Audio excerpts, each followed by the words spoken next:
সবাই জানে পরীক্ষায় যারা টপ রেজাল্ট করে তারা অনেক বেশি পড়াশোনা করে, কিন্তু শুধুই কি বেশি সময় ধরে পড়লেই পরীক্ষায় টপ করা যায়? না। টপারদের এমন কিছু হ্যাবিট বা অভ্যাস থাকে যা তাদেরকে বাকি সকল সাধারণ স্টুডেন্টের থেকে আলাদা করে। তারা শুধু পড়াশোনাই করে না, তারা পড়াশোনার পাশাপাশি কিছু স্ট্র্যাটেজি ফলো করে। নগর বায়োস্কোপের আজকের ভিডিওতে আমরা জানবো টপাররা কিভাবে পরীক্ষার প্রস্তুতি নেয়, কিভাবে তারা নিজেদের কন্ট্রোলে রাখে এবং কিভাবে তারা হাজারো প্রতিযোগীর মধ্যেও আলাদা হয়ে ওঠে। বন্ধুরা, যদি তুমি আজকের বলা এই হ্যাবিটসগুলো মেনে চলতে পারো তাহলে তোমার পরীক্ষা নিয়ে আর চিন্তা নেই, অটোমেটিকলি তোমার স্টাডি লাইফের মোড় ঘুরে যাবে। আর আমি গ্যারান্টি দিয়ে বলতে পারি, যদি তুমি একজন স্টুডেন্ট হয়ে থাকো তাহলে আজকের এই ভিডিওটি তোমাকে একজন টপার বানিয়ে ছাড়বে। তো আর কথা না বাড়িয়ে চলো শুরু করা যাক। হ্যাবিট নাম্বার 1, ভুলকে ভয় না পাওয়া।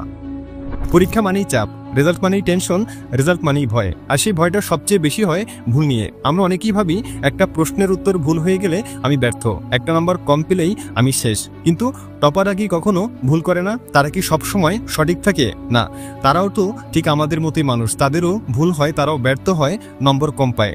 তবু তারা এগিয়ে যায়, কারণ তারা জানে ভুল মানেই শেষ নয়, ভুল মানেই শুরু। ভুল হচ্ছে শেখার প্রথম ধাপ।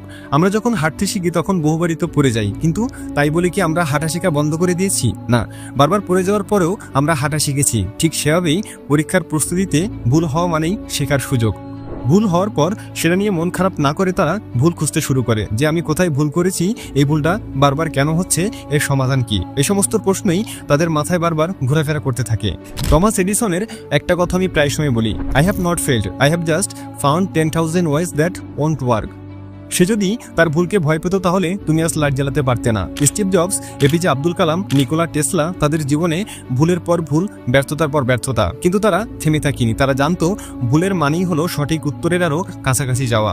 তোমার ভুল তোমাকে আরো শক্তিশালী করে গড়ে তুলবে যদি তুমি তা গ্রহণ করো। ভুল তোমাকে পথ দেখাবে যদি তুমি তা সমাধান করার চেষ্টা করো। ভুলই তোমাকে অন্যের চেয়ে আলাদা করবে যদি তুমি তা শুধরে আবার উঠে দাঁড়াও। আর টপারের এগুলো মেনে চলে বলেই তারা আমাদের থেকে আলাদা। নাম্বার 2, রিভিশনকে তারা অস্ত্র বানায়। প্রতিযোগিতামূলক পরীক্ষার ভিড়ে সবাই পড়াশোনা করছে, কেউ সকাল থেকে রাত, কেউ টিউশনে, কেউ অনলাইন ক্লাসে। কিন্তু কেন সবাই পড়াশোনা করেও টপ করে না? উত্তর খুব সহজ, কারণ সবাই তো আর রিভিশন করে না। রিভিশন মানে কেবল পুরনো পড়া বারবার দেখা নয়, রিভিশন মানে নিজেকে মনে করিয়ে দেওয়া যে তুমি ভুলে যেতে পারো, আবার শিখতেও পারো। টপাররা জানে মানুষের মস্তিষ্কে একটা তথ্য দীর্ঘস্থায়ীভাবে রাখতে হলে কমপক্ষে 3 থেকে 4 বার সেটা রিভিশন করা দরকার। তারা একবার পরে থেমে যায় না, তারা 7 দিন পরে, 21 দিন পরে এবং 1 মাস পরে আবার সেই বিষয়টা দেখে। তাদের লক্ষ্য একটাই, পরীক্ষার হলে গিয়ে কোনো প্রশ্নই যেন অচেনা না লাগে। এবার বলতে পারো কেন রিভিশন এতটা জরুরি? গবেষণায় বলছে কেউ যদি কোনো কিছু পড়ে তাহলে 24 ঘন্টার মধ্যেই সে প্রায় 70% ভুলে যায়, কিন্তু যদি সেই পড়া রিভিশন করা হয় তাহলে ভুলে যাওয়ার হার কমে গিয়ে দাঁড়ায় মাত্র 30% বা তার থেকেও নিচে। ধরো তুমি 3 মাস আগে যেটা পড়েছিলে সেটা কি এখনো মনে আছে? নতুন জিনিস পড়ার চাপে পুরনোগুলো প্রায় ভুলেই গেছো, তাই না? এটাই হয় সবার সাথে। কিন্তু যারা রিভিশন করে তারা পুরনো জিনিসকে এতটাই ভালোভাবে মস্তিষ্কে বসিয়ে ফেলে যে পরীক্ষার সময় শুধু চিন্তা করলে উত্তর চলে আসে। রিভিশন হলো সেই বিশ্বাস যা পরীক্ষার হলে গিয়ে তোমার আত্মবিশ্বাস তৈরি করে। তুমি যখন প্রশ্নপত্র হাতে পাবে তোমার মাথায় তখন ভয় আসবে না, বরং মনে মনে এটা ভাববে যে এই প্রশ্নটা তো আমি এর আগেও 3 বার পড়েছি। আর এই আত্মবিশ্বাস, এই স্মরণশক্তি তোমাকে টপারের কাতারে নিয়ে যাবে। নাম্বার 3, সময়ের সঠিক ব্যবহার করা। সময় হলো পৃথিবীর একমাত্র সম্পদ যা কারো জন্য অপেক্ষা করে না। একদিনে মাত্র 24 ঘন্টা। টপার হোক অথবা ফেল করা ছাত্র, সময় সবার জন্যই সমান। তবে পার্থক্যটা তৈরি হয় কারাই 24 ঘন্টাকে কাজে লাগে আর কারা শুধু অপেক্ষা করে সুযোগের। পরীক্ষা যতই ঘনিয়ে আসে এই সময়ের গুরুত্ব ততই বাড়তে থাকে। টপাররা যখন তখন পড়া শুরু করে না, তার আগে প্ল্যান করে কোন দিক থেকে কোন বিষয়ে পড়বে, কোন টপিক আগে আর কোনটা পরে। তারা প্রতিটি সময়কে ভাগ করে নেয়, সকালে নতুন টপিক শেখা, দুপুরে প্র্যাকটিস আর রাতে রিভিশন। তারা জানে সময় যদি নিয়ন্ত্রণে না থাকে তাহলে প্রস্তুতি কখনোই নিখুঁত হবে না। অনেকেই বলে আমি 8 ঘন্টা পড়ছি, কিন্তু প্রশ্ন হলো তুমি কতক্ষণ মনোযোগ দিয়ে পড়ছো? টপাররা গর্ব করে না যে তারা কতক্ষণ পড়েছে, তারা দেখে যে তাদের মাথায় কতটুকু ঢুকেছে। তাদের কাছে 5 ঘন্টা অমনোযোগী হয়ে পড়ার থেকে 2 ঘন্টা মনোযোগ সহকারে পড়াই বেটার। টপাররা না বলার সাহস রাখে। পরীক্ষার আগে সময়ের সঠিক ব্যবহার মানে হলো অপ্রয়োজনীয় কাজ থেকে নিজেকে সরিয়ে রাখা। তারা বন্ধুদের সাথে ঘুরতে যাওয়া, বাইরে আড্ডা দেওয়া, ভিডিও গেম কিংবা ঘন্টার পর ঘন্টার স্ক্রলিং এর সব কিছুকে না বলে দেয়। তারা জানে এখনকার এই সামান্য না বলাই ভবিষ্যতে অনেক বড় কোথাও হ্যাঁ বলার সুযোগ এনে দেবে। টপাররা জানে কোন সময় কোন বিষয়ে পড়লে মনোযোগ বেশি থাকে, যেমন সকালে কঠিন বিষয়, রাতে রিভিশন। তারা সময়কে এমনভাবে ব্যবহার করে যেন প্রতিটি ঘন্টা এক একটা সোনার খনি। তাদের নিত্যদিনের রুটিনে পড়া, ঘুম, খাবার, বিশ্রাম সবকিছুর সুনির্দিষ্ট জায়গা থাকে। হ্যাবিট নাম্বার 4, বুঝে পড়া। টপাররা যে কোনো কিছু পড়ার আগে তারা প্রথমে নিজেকে প্রশ্ন করে যে আমি এই বিষয়টা কেন পড়ছি।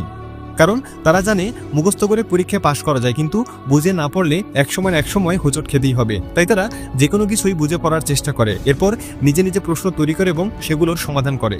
কঠিন কিছু যখন মনে থাকে না, তখন বই দেখে দেখে সেটার অডিও রেকর্ড করে নিজের ভয়েসে, এরপর নিজের রেকর্ড করা সেই অডিওটি শুনতে থাকে। আর এই টেকনিকটা কিন্তু খুবই কার্যকরী। তারা বিশ্বাস করে নলেজ ইজ পাওয়ার, আর এটাই তাদের অস্ত্র। হ্যাবিট নাম্বার 5, প্রযুক্তিকে কাজে লাগিয়ে পড়াশোনা করা। একটা সময় ছিল যখন ভালো রেজাল্ট করতে হলে শুধু বই মুখস্থ করে যেতে হতো, রাত জেগে হালকা লয় চোখ কুঁচকে পড়ে যেতে হতো। কিন্তু এখন সময় বদলেছে পড়াশোনার কৌশলও। আজকের টপাররা শুধু বই খাতা নয়, বরং প্রযুক্তিকে স্মার্টভাবে ব্যবহার করে নিজেদের প্রস্তুতিকে অনেক বেশি কার্যকর করে তোলে। তোমার হাতে যদি থাকে স্মার্টফোন, তবে সেটা শুধু ফেসবুক আর গেম খেলার যন্ত্র না, এটা হতে পারে নিজেকে টপার বানানোর অস্ত্র। আজকালকার যুগের টপাররা জানে যদি কোনো টপিক বই পড়ে বোঝা না যায়, তাহলে ইউটিউবেই রয়েছে হাজারো ভিডিও টিউটোরিয়াল।